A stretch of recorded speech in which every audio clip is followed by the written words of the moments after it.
Welcome back for another video. Final thoughts and tips for Game Week 30, answering your biggest questions. We're going to have a look at the upcoming doubles and blanks, not just the ones in the next few weeks, but also the doubles at the end of the season that you might not be aware of. Plus my final team after one transfer made, so let's get into it. First question, who would be the best Haaland replacements? Obviously a huge talking point this week, and honestly lots of great options. Marmoush, of course, he's emerged as one of the favourites, and he's the most transferred in player around the world this week. His appeal, a little bit dependent on the severity of Haaland's injury. Like, if we're talking 4 to 6 weeks out, then he's almost a game breaker. That all said, I think Isak and Mateta are even better picks, given their nailedness, plus the guaranteed double Game Week 32. In Palace's case, obviously, double Game Week 33 is well on the table. Not guaranteed at the time of recording, but we are predicting them to double them. And it just makes perfect sense, given that Palace is still in the FA Cup. The Premier League tend to reschedule games as soon as possible and they take no risk, so we're expecting the 33 to be another double. It'll be back-to-back double game weeks. Likewise, Man City almost certainly doubling in Game Week 33, so that's not so much a concern. It's just what Marmoush's minutes look like by then. I think it's worth taking the risk, but yeah, if I was ranking these, I'd say Isak, Mateta, and then Marmoush. If Haaland's still out around the double game week, then I mean this is going to be a killer front three for your team. I really like Evan Nilsson as well, but obviously no doubles, but he's great, especially if you need to free up money. For example, to buy Salah back or to leave the door open to add Saka if you've already wildcarded. Speaking of wildcard, Town K6 asks whether to wildcard now or Game Week 31.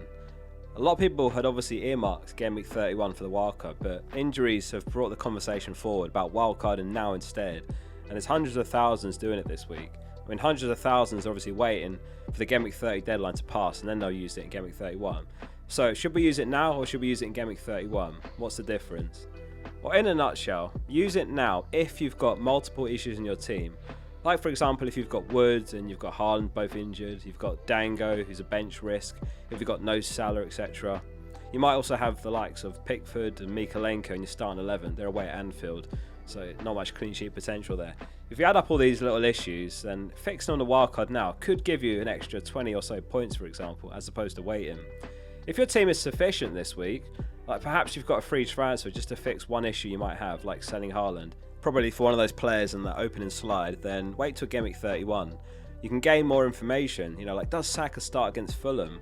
Arteta does say he's ready, so that could be a huge thing if you get him on the wildcard next week, as opposed to taking a chance starting him now when he might not start straight away. You can obviously wait for the double Game Week 33 announcement and will certainly be out by then as well. You can get the peace of mind of no surprises basically. I fit into that second category basically, where I'm going to wait one more game week and then activate it. Blue asks for assistant manager chip strategy. So currently over 100,000 have got the chip active already, and we know that double Game Week 32 is locked in, and we've got a very strong idea of Game Week 33's doubles, so there are some opportunities to target there. In my view, the best strategy is to use it in Game Week 31, running all the way through to Game Week 33. And obviously you can optionally wildcard now as well. Don't forget, you can only play one chip at a time, so you can't wildcard and buy a manager at the same time next week. Or likewise, if you activate assistant manager, you can't bench boost Game Week 33. My preference would be Hal for Game Week 31 when they got Leicester, and obviously double Game Week 32, which are both home games for them, and then decide whoever to transfer in Game Week 33. Palace are the other really good option, and there's a lot of table bonus there. The safe bet in terms of assistant manager and double Game Week 33 would be Arsenal. Obviously no table bonus, but just likelier points, less volatility.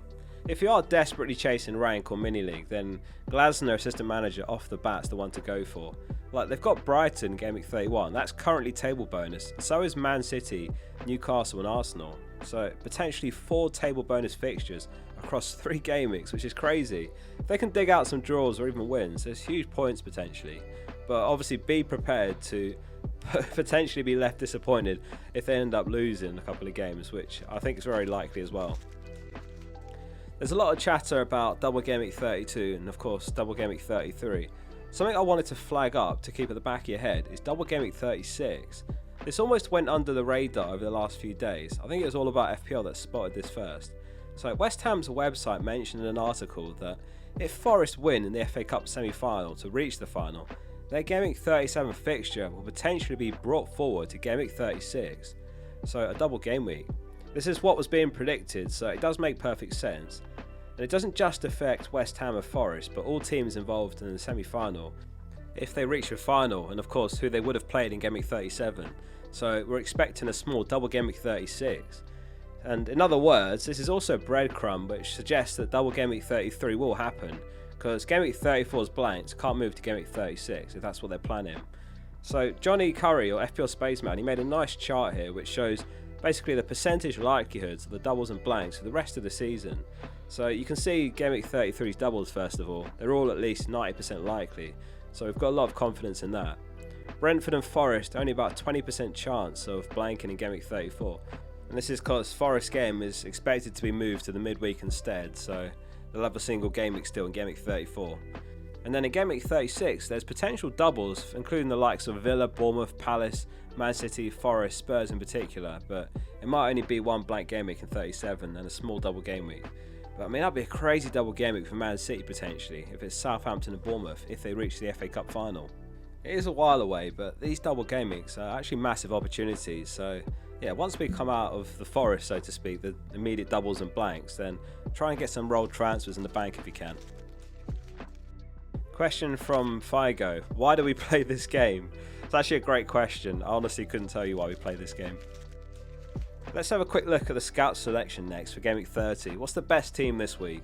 So they've gone with Raya in goal, Vardy, Kerkez and Munoz in defence, Salah, Foden, Kluivert, Semenyo midfield, and then the Isak, Mateta and Marmish front three. And they've gone Glasner assistant manager against Southampton.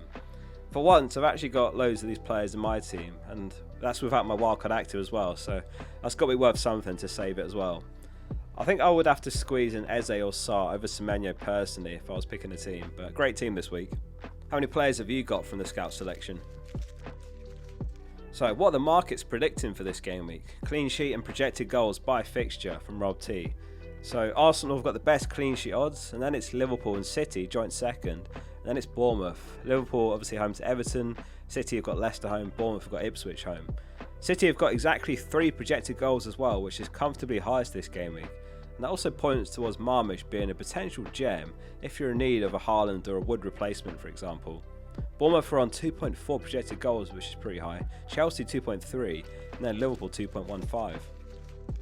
Quick look at the captaincy rankings next. So my top 3 is Salah number 1, Isak number 2, Marmish number 3. There really is so many opportunities to chase the upside still if you're not where you want to be rank-wise or in your leagues.